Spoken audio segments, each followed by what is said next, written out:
चाहे कुछ भी हो जाए, लेकिन अपने पूजा मंदिर में कुछ मूर्तियां कभी ना रखें, वरना आपको भारी नुकसान उठाना पड़ सकता है।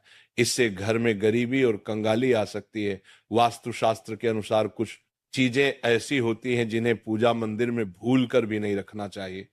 हो सकता है कि आप भी अपने मंदिर में ऐसी चीजें रख चुके हों जिनकी वजह से घर में तरक्की नहीं हो रही, धन की कमी बनी हुई है और बार बार मेहनत करने के बावजूद सफलता नहीं मिल रही। इसका कारण यह हो सकता है कि आपने बिना जानकारी के अपने पूजा मंदिर में कुछ ऐसी चीजें रख दी हैं जो नकारात्मक असर डाल रही हैं। बाद में हमें इसका पछतावा होता है। आज हम आपको बताएंगे कि पूजा मंदिर में किन चीजों को रखना शुभ होता है और किन चीजों को रखने से बचना चाहिए। साथ ही हम आपको ये भी बताएंगे दीपक जलाने का सही समय और जलाते समय कौन सा मंत्र बोलना चाहिए, घंटी कब बजानी चाहिए, सुबह या शाम, शंख कितनी बार और कब बजाना चाहिए और शंख बजाते समय कौन सा मंत्र पढ़ना चाहिए, पूजा मंदिर में जलने वाले दीपक को रोज धोना चाहिए या नहीं, मंदिर में कितनी मूर्तियां रखनी चाहिए। इन सभी सवालों के जवाब हम आज आपको देंगे। एक आप जानते हैं कि कई बार छोटी छोटी गलतियां हमारी पूजा का पूरा फल मिलने में रुकावट बन जाती हैं।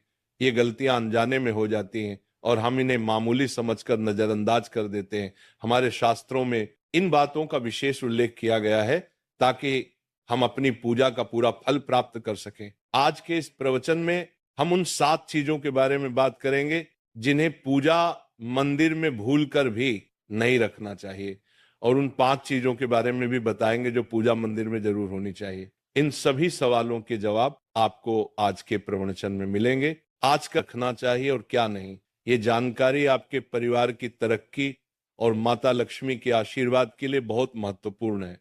अगर आपके घर के मंदिर में गणेश जी की मूर्ति या तस्वीर के अलावा ये 3 मूर्तियां रखी हैं तो कान खोलकर सुनो। आज भी कई लोग मंदिर के सामने ऐसी गलतियां कर बैठते हैं जो उन्हें दुख और परेशानियों की ओर ले जाती हैं। कुछ लोग घर के मंदिर के सामने ही अनुचित कार्य कर देते हैं। ये एक नकारात्मक कर्म है जो परिवार को मुश्किलों में डाल सकता है।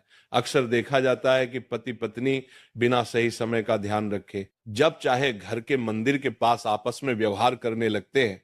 ऐसे लोग अनजाने में खुद को और अपने परिवार को कष्ट में डाल देते हैं। और वे कौन सी 7 चीजें हैं जिन्हें आपको अपने घर के मंदिर में बिल्कुल नहीं रखना चाहिए। पूजा घर में कुछ चीजें रखने का बहुत महत्व होता है। अगर आप चाहते हैं कि आपके घर में धन, सुख और समृद्धि आए तो ये जरूरी है कि आप अपने पूजा घर में सही चीज रखें।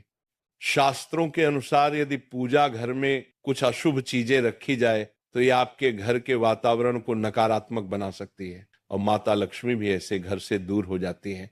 आज हम जानेंगे उन विशेष चीजों के बारे में जिनका पूजा घर में होना बहुत जरूरी है।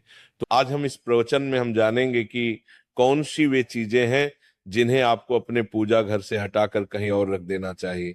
ध्यान से समझें कि क्या भगवान श्री कृष्ण के अनुसार हमारे देश का ये परंपरा मिट्टी से जुड़ी हुई है, इसलिए पूजा घर में पारंपरिक मिट्टी का दीपक जरूर होना चाहिए। अगर आप मिट्टी का दीपक नहीं रख सकते तो धातु के दीपक का उपयोग करें, और अगर आपकी भगवान में गहरी आस्था है तो आप उपला का दीपक जलाकर उसमें गुड़ और घी डाल सकते हैं। इससे घर में सुख शांति बनी रहती है। अब हम जानेंगे उन चीजों के बारे में जो पूजा घर में जरूर होनी चाहिए। सबसे पहले स्वस्तिक, ये घर में सौभाग्य और समृद्धि का प्रतीक माना जाता है। आप इसे रोली से बना सकते हैं। इसके बाद आता है कलश। भगवान श्री कृष्ण ने कहा है कि कलश सुख और समृद्धि का प्रतीक होता है। पूजा तीसरी चीज है शंख। शंख समुद्र मंथन के 14 रत्नों में से एक है और ये मां लक्ष्मी को अत्यंत प्रिय है। इसके अलावा शंख, गोमती चक्र और जल रखना भी बहुत शुभ माना जाता है। अगली बात शिवलिंग के बारे में है। अगर आप घर में शिवलिंग रखते हैं तो ये आप बहुत पवित्र माना जाता है, लेकिन ध्यान रखें कि शिवलिंग को हमेशा उत्तर या पूर्व दिशा में रखें। इसे ऐसे स्थान पर रखें जहां ज्यादा हलचल ना हो और ये हमेशा स्वच्छ रहे। इससे पूजा का प्रभाव अधिक लाभकारी होता है। अब हम उन चीजों के बारे में बात करेंगे जिन्हें पूजा घर में नहीं रखना चाहिए। सबसे पहले गणेश जी की विषम संख्या में मूर्तियां। पूजा घर में गणेश जी की मूर्तियां 3 या 5 की संख्या में ना रखें। 2 गणेश जी की मूर्तियां रखना शुभ माना जाता है। यदि आप अपने मंगल की कामना करते हैं तो गणेश जी की मूर्ति को मुख्य द्वार पर अंदर की ओर मुंह करके रखें, बाहर की ओर नहीं। दूसरी चीज है टूटे हुए चावल। पूजा घर में कभी भी टूटे हुए चावल ना रखें, क्योंकि ये नकारात्मक ऊर्जा का संचार करते हैं। पुराने चछाए हुए चावल भी ज्यादा समय तक नहीं रखना। तीसरी चीज है पूर्वजों की तस्वीर। पूजा घर में मृत पूर्वजों की तस्वीर रखना अशुभ माना जाता है। भैरव जी, शनिदेव और काली माता की मूर्तियां भी पूजा घर में नहीं रखनी चाहिए। साथ ही माता लक्ष्मी की खड़ी हुई मूर्तियां की पूजा भी नहीं करनी चाहिए। माता लक्ष्मी हमेशा बैठी हुई मुद्रा में होनी चाहिए। ध्यान रखें कि घर के पूजा मंदिर में एक से ज्यादा देवी देवताओं की तस्वीरें या मूर्तियां नहीं रखनी चाहिए। इससे पूजा की ऊर्जा का संतुलन बिगड़ सकता है। उसका